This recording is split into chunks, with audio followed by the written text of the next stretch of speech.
Hello అండి. Welcome to మన రుచి. ఈరోజు మన వీడియోలో నాటుకోడి కర్రీ అయితే నేను చేశానండి. నాకైతే చాలా బాగా కుదిరింది. అలా అని చూపిస్తున్నా.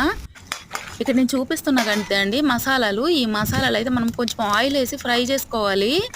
ఇందులో స్పెషల్ ఏంటంటే పచ్చి కొబ్బరి వేసానండి. పచ్చి కొబ్బరి ప్లస్ ఎండుమిర్చి, గసగసాలు అయితే వేసాను. అవి స్పెషల్‌గా వేయడం వలన ఏమో మరి బాగా కుదిరిందండి నాకైతే.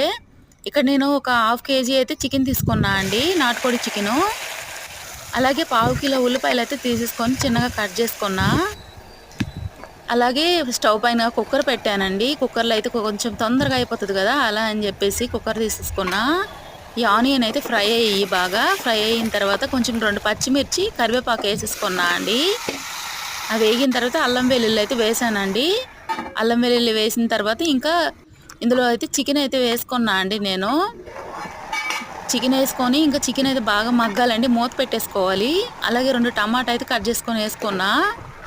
ఈ లోపల మసాలా అయితే ప్రిపేర్ చేసుకున్నా అండి. సైడ్కి పెట్టాం కదా ఇప్పుడు వేపుకొని మసాలా. ఈ లోపల ఉప్పు, కారం, పసుపు అయితే మనం వేసుకోవాలి. ఉప్పు, కారం వేసిన తర్వాత ఇంకొక 5 మినిట్స్ అయితే మగ్గాలండి మనకి. మగ్గిన తర్వాత మంచిగా అనిపిస్తుంది, ఉప్పు కారం పడుతుంది కదా చికెన్కి. ఈ లోపల ఇంకా మనం పేస్ట్ చేసుకున్నాం కదండి మసాలా, ఆ మసాలా అయితే వేసుకోవాలి.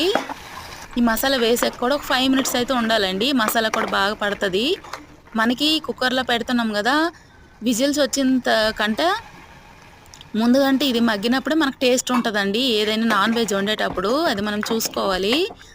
బాగా ఉప్పు కారం పట్టకపోయినా సరే వాటర్ వేస్తే మనకు టేస్ట్ ఉండదన్నమాట. ఇలా మగ్గించినప్పుడే మనకు పడుతుందండి ఉప్పు కారం, అవి టేస్ట్ అనిపిస్తుంది మనకు కర్రీ. ఇంకా నేనైతే ఇందులో ఒక పెద్ద గ్లాస్ సైజ్ అంత వాటర్ వేసుకున్నా అండి. పెద్ద గ్లాసు. మనకు గ్రేవీ ఎక్కువ కావాలంటే ఎక్కువ వాటర్ వేసుకోవచ్చు. ఇంకా నేనైతే 5 విజిల్లు వచ్చే వరకు అయితే ఆగానండి. 5 విజిల్లు వచ్చిన తర్వాత సూపర్ ఉందండి కర్రీ అయితే. ఎక్సలెంట్ కుదిరింది నాకైతే. మరి మీరు కూడా చేసేయండి. నా వీడియో కనుక నచ్చితే లైక్ చేయండి, షేర్ చేయండి, సబ్స్క్రైబ్ చేయండి ఫ్రెండ్స్. Thank you.